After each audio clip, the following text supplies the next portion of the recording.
একটু ভালো করে টিপে দে না মা। না দেবো না, তুমি আমার রথের মেলা নিয়ে যাও। আরে বৃষ্টি হচ্ছিল তো খুব। আচ্ছা, উল্টো রথে নিয়ে যাব। বৃষ্টি হলেও নিয়ে যাবে তো? হ্যাঁ, নিয়ে যাব। এবার একটু মাথাটা টিপে দে দেখি ভালো করে, চুলগুলো একটু টেনে টেনে দে তো দেখি। দাঁড়াও দিচ্ছি।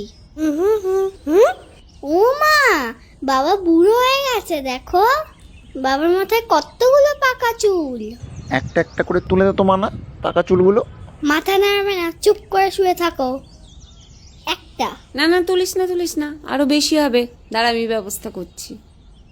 হ্যাঁ, কি করছো গো?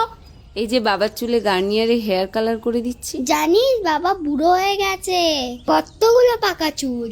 15 মিনিট দাঁড়া, আবার সব চুল কালো হয়ে যাবে। আমায় দাও, আমি একটু লাগিয়ে দিই। না না, তুই পারবি না। তুমি জানো আমি ফাদার্স ডে দিন স্কুলে গিয়ে কি এঁকেছিলাম? কি? এটা। তো ম্যাডাম বলেছে সবার থেকে ভালো হয়েছে। সে তো ভালো কথা। এখানে বাবার চুলের রংটা দেখো, একটুও বাইরে গেছে? না, যায়নি তো। কি হয়েছে?